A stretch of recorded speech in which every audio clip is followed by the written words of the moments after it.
by now you have seen many videos on the review of the Bat-Raptor. Well, this is not a review.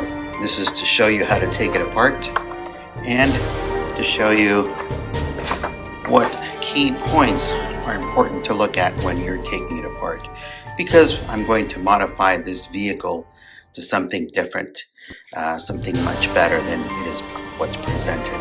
And I'm not going to modify the actual structure. We're just going to be adding a little bit more color to the interior, especially since there's so much detail. As you can see, it really merits more work on the detail. And we're going to be adding some lighting, particularly down inside this grille, inside the actual cockpit, and down in here in this interior. And most certainly we're going to be adding some lighting to the taillights and of course the exhaust. We're going to have them flicker. And if you saw the last video on presenting the wiring of the Bat-Cycle, well, it's going to be very similar. We are going to be using the Lego light kits because they're so small. So we're going to cause these to flicker. These we can turn on and off. Depending on how things go, we may light the underneath for the wheels. I thought about cutting each in one of these, but that's going to weaken the structure of the and the integrity of the wheel itself, and it's just a lot more work. And it's easier just to light the wheel well.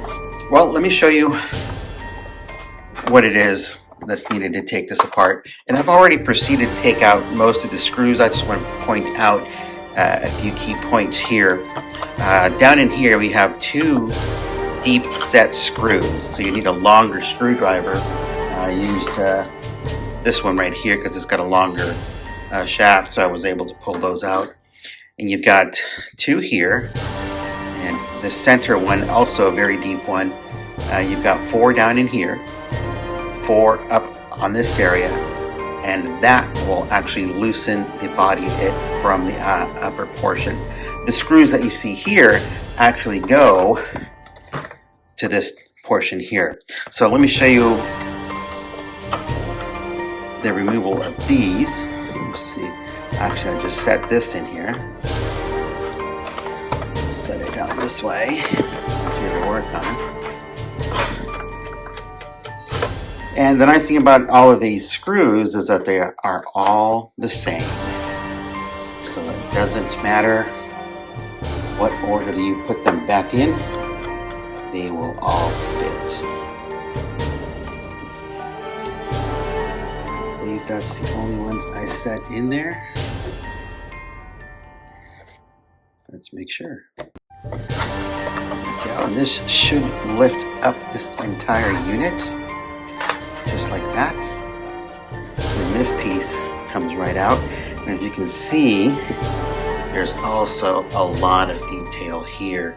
Now, obviously you're not going to be able to see it when you put it back together, but it'd be really nice to detail this maybe in a yellow or a gold, and set a light on the inside to be able to look in the interior.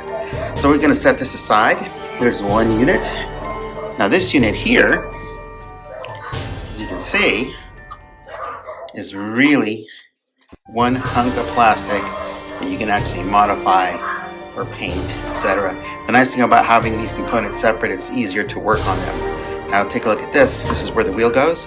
You can cut a hole through here or bring the wire out through here and then set it there to illuminate the back of the wheel well. The nice thing about this is this exhaust unit just slides out, just insets in here. And now this exhaust unit, I'm going to set this aside over here. That's our second piece. Take a look at this. It's got a few screws in here, but let me show you why I'm really happy about this. It's going to make it a lot easier to put in all of the wiring. There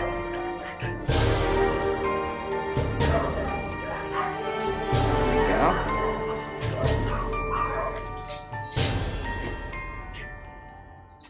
So along this back panel, which is now an empty spot here, it's going to be easy to get to drill out those four holes up here. And then the two tiny holes down here actually are going to go to the taillights right there. So it's going to be easy to work on. And then all of the components I'm going to be able to stick right in here, and the wiring, and then house it all back together, hide it, and easily set it back in. So we're going to set this aside. So now this piece will just lift up because we've already removed those screws that hold it in. This unit here is going to help us out because once we attach this unit back here, it gives us these grooves in which to run our wires so that they don't get pinched.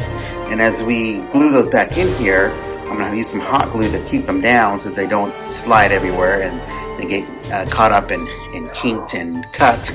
So we can slide along the side there, those wires, and we are going to bring them in through this slot, and we are going to put them in underneath. So let me show you. Let me remove the two screws here. And of course there's more screws holding it, but I've already advanced it here to remove most of them.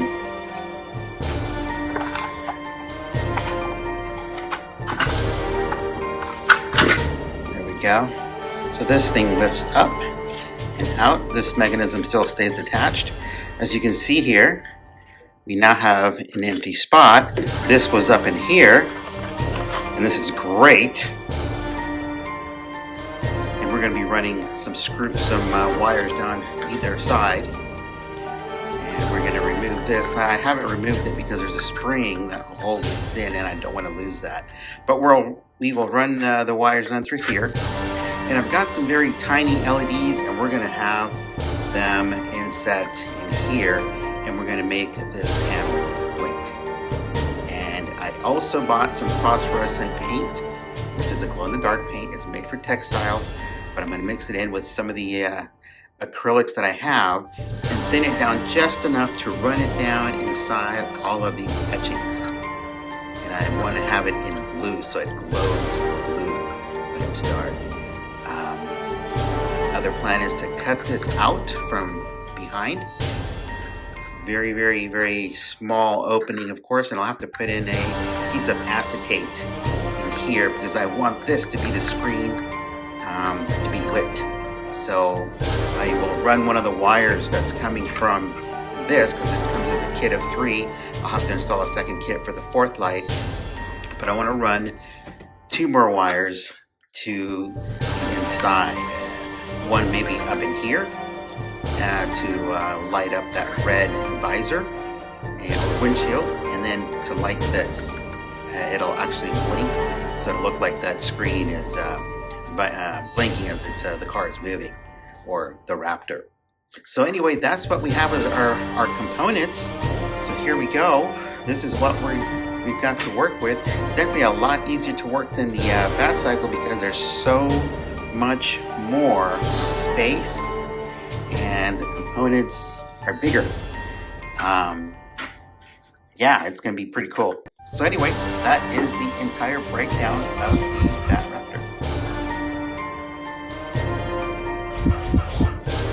So our next step is to plug in all of our lighting, and this is some of the components that we're using. We've got some red LEDs, we've got some expansion boards from Brixmax. We also have the connecting cables for all of these boards, and of course the flicker board that we're going to use to flicker those flames in the exhaust. And then of course our final lighting component is the RGB lights. So like everything else, before you even install it, plug all of your components in, make sure that everything is working so that in case you have a defective piece, you can quickly single it out and move on with your project. Now, because this is an empty space between the exhaust and that panel, it makes it very simple to work on, to be able to also hide those wires. So after drilling it and threading them through, the LEDs in the red, I hooked it up to this multi-effects board just to see what it does. I thought about putting it in, but it was just really not necessary, and it took away from all the other effects, since it does have multiple effects that don't really suit the vehicle, so I decided not to use it. But it was good to use, and to test out the lighting and to make sure the component works. Now the nice thing about this is that you are able to try out all of the lighting on this particular component. So on these LEDs, they do stand on the outside. On the exhaust that I also drilled out, I put those on the inside because I didn't want those to be seen at all. I just wanted the glow and the flicker to be noticed. So I hot glued these in, and it was a bit tricky because you've got to match up the tiny diode with the hole on the side and make sure that it stays in place as you hot glue it. And that's what I did for each one of those. And the glue does cool down quickly, so it's a very quick process. You just got to be careful not to get that glue on your fingers because it definitely is hot. So once you have it down, then you can either tape down the rest of the wire or you can hot glue it depending what you want to do. I ended up just leaving it the way it is and then just tying the rest of the wire into a loop to shorten down the length because it was going to be a short expansion from one panel to the next.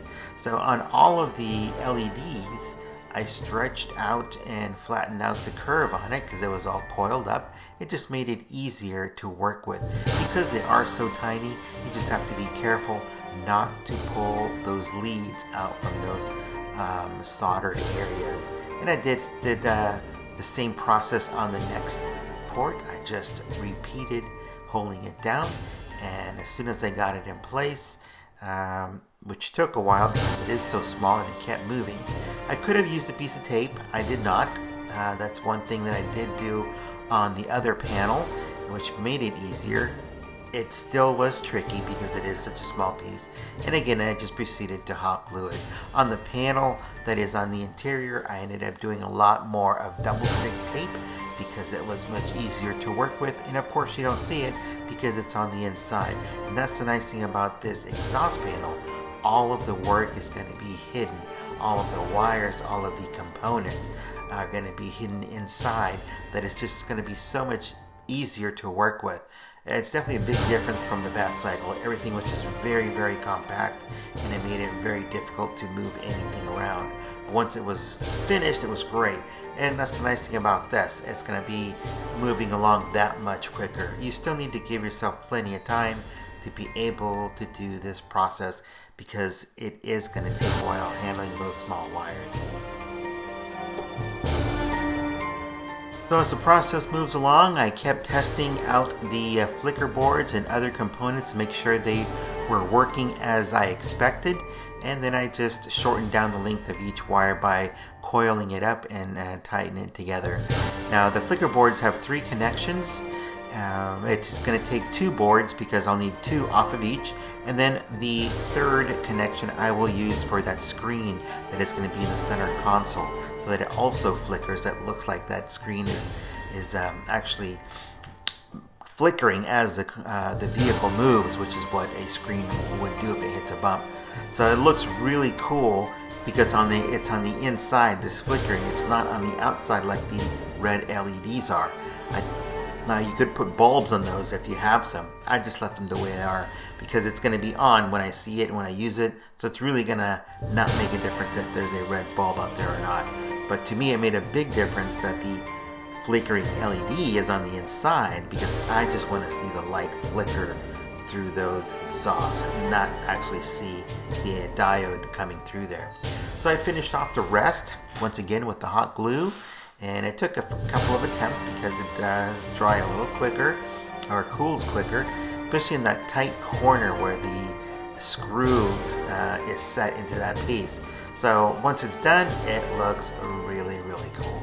Now you've got that spider webbing from the hot glue, so you've got to clean that up from time to time. But let's go on to the next piece because that's going to be your key question. How did I work on the console?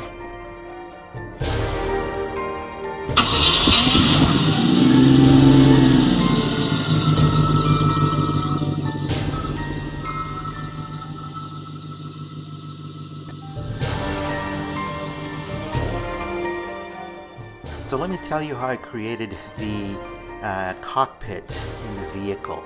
I took it apart as you saw in the beginning of the video, and then underneath that panel, that spring that was attached, I removed that, and I proceeded to drill the holes through the top all the way through, so that in the bottom I could then attach those blinking LEDs to the underneath the panel.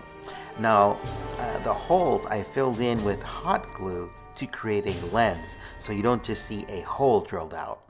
The actual LED is just behind that hot glue that's created as a lens, and it's got a cellophane, a yellow and a red cellophane to create those two colors.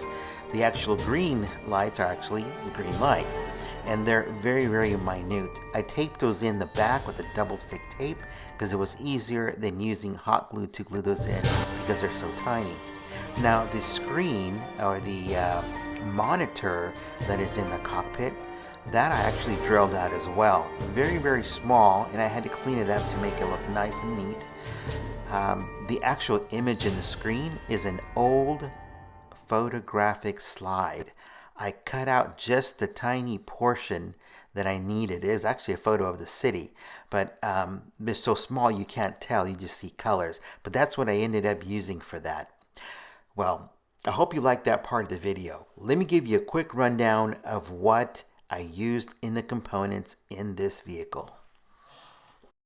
So let me give you a quick rundown of the list of parts. BricsMax kit for RGB lighting, complete with control and the receiver.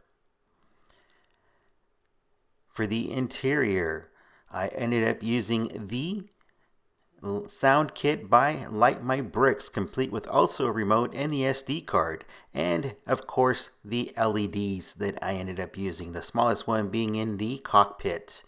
I ended up hooking everything up with an USB, so I have continuous power at all times and not have to depend on batteries.